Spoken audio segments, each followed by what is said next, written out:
నమస్తే అండి, మీ పేరు? నమస్తే, నా పేరు షేక్ పర్వీన్ అండి. ఎక్కడండి మీది? సింగనగర్ మాది.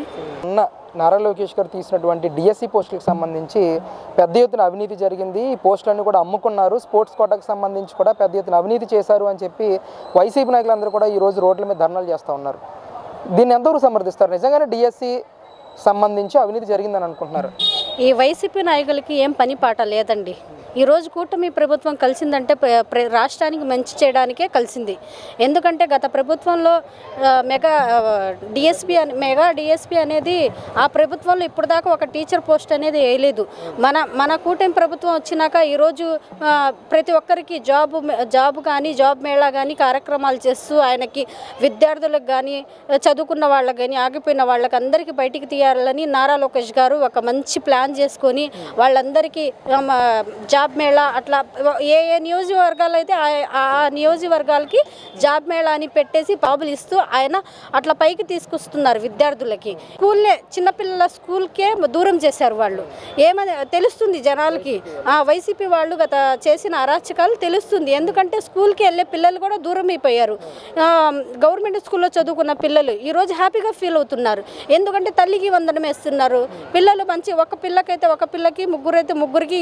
ఈరోజు మన మైనార్టీలో ఏడుగురు ఉన్న పిల్లలకి వాళ్ళకి తల్లికి వందనం వేశారు.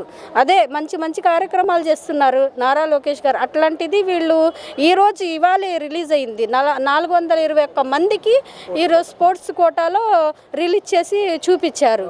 ఎక్కడ వీళ్ళు దూరం చేస్తున్నారు, ఎక్కడ వీళ్ళు అమ్ముకుంటున్నారు. ప్రజలకి కలిసి పనిచేస్తున్నప్పుడు వీళ్ళు కూడా ముందుకు ఉండాలి. మన ప్రజలకేగా, ఈ ప్రజలందరూ మన నారా లోకేష్ గారికి ముఖ్యమంత్రి గారికి ఎలా ప్రజలు అవుతారు, ఈ ప్రజలు మీకు కూడా ప్రజలే అవుతారుగా. ఎవరో ఒకటి పనిచేస్తున్నారుగా, వాళ్ళకి ముందు సాగనిచ్చాలి కదా. అంటే ఎందుకనండి ఈ ఆరోపణలు చేస్తున్నారంటారు? మొన్నటి వరకు కూడా పెట్రోల్ ధరలకు సంబంధించి పెద్ద ఎత్తున ఆందోళనలు క్రియేట్ చేశారు. ఇప్పుడు మెగా డిఎస్సికి సంబంధించి రోడ్డు ఎక్కి ఆందోళనలు క్రియేట్ చేస్తూ ఉన్నారు. ఎలా చూడొచ్చండి ఇదంతటిని కూడా? మొన్న కూడా కేంద్రం నుంచి అక్కడే పెంచారు పెట్రోల్ ధర అనేది. వాళ్ళు మొన్న కూడా క్రియేట్ చేశారు. పెట్రోల్ ధర పెంచారు. పెట్రోల్ ధర ఎక్కడ పెంచారు? ఆ రోజు ధర్నాలు చేశారు. ధర్నా చేయడానికి కూడా పెట్రోల్ బంక్ దగ్గరికి రావాలిగా, వాళ్ళు వస్తేనే కదా. ఆ పెట్రోల్ పెట్రోల్ బంకు దగ్గరకు వస్తే పెట్రోల్ వేయించుకొని రావాలి కదా ఎవరైనా. అట్లా అబద్ధాలు ఎందుకండి? మంచి ప్రభుత్వం చేస్తున్నప్పుడు, మంచి పనులు చేస్తున్నప్పుడు అందరూ సపోర్ట్గా ఉండి సపోర్ట్గా వెళ్ళాలి. మోసం చేస్తున్నారు. ఈరోజు మహిళల్ని కూడా చంద్రబాబు నాయుడు కూటమి ప్రభుత్వం మోసం చేస్తుంది. ఇస్తానన్న హామీలు ఎక్కడ నెరవేర్చట్లేదని చెప్పేసి మాట్లాడుతున్నారు. ఒక మహిళగా మీరు చెప్పండి, మీకు ఏమేమి హామీలు వచ్చాయి కూటమి ప్రభుత్వం అధికారంలోకి వచ్చిన తర్వాత? ఎలా ఉంది అసలు మహిళలకి పరిపాలన? ఒక మహిళగా నేను గర్వంగా చెప్పుకుంటున్నానండి ఈరోజు. ఎందుకంటే ఈరోజు మహిళలకి రిజర్వేషన్లు కూడా 33% వరకు పెంచారు. ఇంకోటి మనకు తల్లికి వందనం అనేది ఇచ్చారు పిల్లలకి. అట్లాగే గ్యాస్ బండకి మూడు గ్యాస్ బండలు ఇచ్చారు. నెక్స్ట్ ఫ్రీ బస్సులని ఇచ్చారు. ఆ ఫ్రీ బస్సులు కూడా మనకి వర్తించినాయి. అన్ని మహిళలకి ప్రతి ఒక్కటి ముందుకు తీసుకెళ్తున్నారు. ఇట్లాంటి ప్రభుత్వంలో ఎవరు ఎక్కడ ఫీల్ అవుతారండి? ఎందుకంటే అందరి మహిళలకి బాగా జరుగుతుంది కాబట్టి అందరూ హ్యాపీగా ఫీల్ అవుతున్నారు.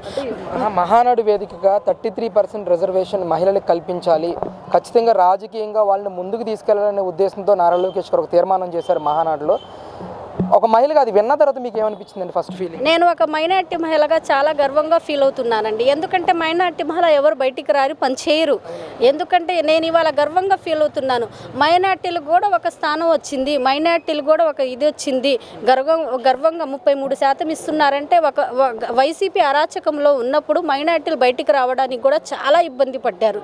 అలాంటి టైంలో ఇప్పుడు మన కూటమి ప్రభుత్వం కలిసి వచ్చి చంద్రబాబు గారికి, నారా లోకేష్ సార్ గారికి మనం ధన్యవాదాలు తెలుపుకుంటూ ఉన్నామండి. ఎందుకంటే మంచి పని. ఒక రిజర్వేషన్ 33% అంటే మహిళలు ఎంత హ్యాపీగా ఫీల్ అవుతారండి.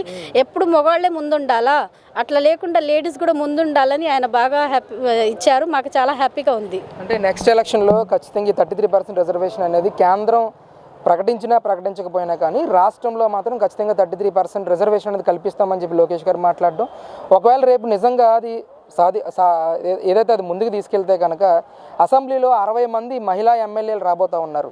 అసలు ఎలా ఉండబోతుందంటారు అసెంబ్లీ ఈసారి? రచ్చగా ఉండిద్దండి. మహిళలే ఎమ్మెల్యేగా కాబోతున్నారు కదా, అందుకోసం చాలా బాగుంటుంది. ఎందుకంటే వాళ్ళకి రిజర్వేషన్ ఇచ్చి వాళ్ళు ఎమ్మెల్యేలు ఉంటున్నా అంటే ఒక లేడీగా నేనైతే గర్వంగా ఫీల్ అవుతానండి. అది చాలా హ్యాపీగా ఉంది. టీడీపీ అనేది పార్టీ మొదలుపెట్టిన తర్వాత మహిళల విషయంలో ఎలాంటి అభివృద్ధి కార్యక్రమాలను ముందుకు తీసుకెళ్లారు?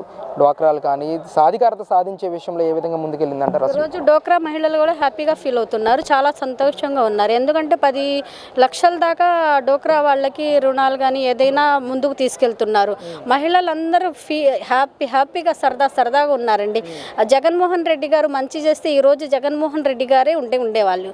అందుకోసం ఈరోజు మన కూటమి ప్రభుత్వం మంచి చేశారు కాబట్టి నెక్స్ట్ కూడా మన చంద్రబాబు నాయుడు గారే ముఖ్యమంత్రిగా అవుతారు అని. వైపేమో ఆర్కే రోజా మాట్లాడుతూ మహిళలను మోసం చేశాడు చంద్రబాబు నాయుడు, మహిళా ఓట్లు దండుకొని ఈరోజు వాళ్ళకి ఇస్తానన్న హామీలు ఏమీ ఇవ్వకుండా వాళ్ళని నెట్ట నిలువున మోసం చేస్తూ ఉన్నాడు అని చెప్పేసి ఆర్కే రోజా మాట్లాడుతున్నారు. ఎలా చూస్తారు అసలు మహిళ? ఆర్కే రోజా గారి గురించి ఇంకా చెప్పాల్సిన అవసరం లేదండి. ఒక మహిళగా ఆమె కూడా ముందుకు తీసుకురావాలి, కానీ ఇట్లా మహిళల మీదే ఆమె అరాచకాలు వేయడం ఇది మంచిది కాదని మేము భావిస్తున్నాం. మహిళలకి గౌరవం ఇవ్వాలి. ఏ పార్టీ అయినా ఆ పార్టీ ఈ పార్టీ అయినా మహిళలకి గౌరవం ఇవ్వడం నేర్చుకోవాలి. ఇది కూటమి ప్రభుత్వంలో ఉంది. ఆ పార్టీ అయినా ఈ పార్టీ అయినా మహిళలకి గౌరవించే ఇది ఉందని మా పై నుంచి మాకు చంద్రబాబు నాయుడు గారే నేర్పిస్తున్నారు. అలా వాళ్ళు చేసిన అరాచకాలకి మేము కూడా ఇవాళ రోడ్డుల మీదకి వచ్చి మనం వాగొచ్చు. కాకపోతే మాకు పై నుంచి అధిష్టానం అది లేదు. లేడీస్ చక్కగా మాట్లాడాలి, అట్లా లేదని నేర్పించారు. ఇంకా వాళ్ళకే తెలియాలి.